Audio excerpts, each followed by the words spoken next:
இந்த பர்த்டே மந்த்ல பிறந்தவங்களுக்குலாம் 1 கோடி ரூபாய் கொடுத்து இந்த வீட்டுல தங்கணும்னு சொன்னா நீங்க தங்குவீங்களா மாட்டீங்களான்றத கமெண்ட்ல சொல்லுங்க. ஓகே, 1 ஜனவரி பார்க்க சூப்பரா தான் இருக்கு. நானா தான் கண்டிப்பா தங்குவேன். ஃபிளவர் பிளாசம்ஸ் தான் அது நல்லா தான் இருக்கு. ஓகே, பிப்ரவரி பார்க்க நல்லா மாடர்னான ஹவுஸ் மாதிரி இருக்கு. பார்க்க வேற லெவலாவும் இருக்கு. சோ கண்டிப்பா நானும் தான் எஸ் தான் சொல்லுவேன். ஓகே, மார்ச் கனடா ரொனால்டோ ஹவுஸா இது பார்க்கவே பயங்கரமா இருக்குது. நானும் தான் பாரி பியர்டாவே இருக்கும். நோதா இருக்கலாம் நானு. அடுத்தது ஏப்ரல் பார்க்க வேற லெவல் அடிச்சு சொல்ல கண்டிப்பா இதெல்லாம் ரசம் தான் சொல்ல சூப்பரா இருக்குது. பக்கத்துல ரிவர் எல்லாம் ஓடுது வேற லெவல். அடுத்து மே பெட் ஹவுஸ் நினைக்கிறேன். அதுவும் எஸ்பெஷலி டாக்ஸா இருக்கு. வேற லெவல் தான். டாக்ஸ் எல்லாம் வீட்டு நல்லா பாதுகாப்பா சேஃப்டியா இருக்கும். Z+ பாதுகாப்பு.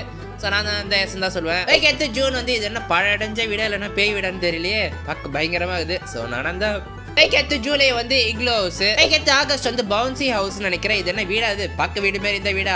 ஒரு ஊசியில ஒரு ஓட்ட போட்டா போதும் காலி எல்லாமே. அடுத்து செப்டம்பர் ஸ்பிட் கேம் ஹவுஸ். நல்லா டிஸ்ட்ரிக்ட் வச்ச பொம்மை மாதிரி இருக்கு. இந்த பொம்மை நல்லா இருக்கு பார்க்கவும். அடுத்து அக்டோபர் பஸ் ஹவுஸ் நினைக்கிறேன். இதெல்லாம் வேற லெவல் வீடு தெரியுமா? அப்படியே எங்க போனாச்சும் வீடு நம்ம கூடயே வரும். ஸோ இதெல்லாம் ஜாலியா இருக்கும் இதுல போறதுக்கு. அடுத்து நவம்பர் ஜாம்பி ஹவுஸ். டிசம்பர் அழகான பன்னிக்குட்டி வீடு. இதுல நீங்க போவீங்களா இல்லையாட்டு கமெண்ட்ல சொல்லுங்க.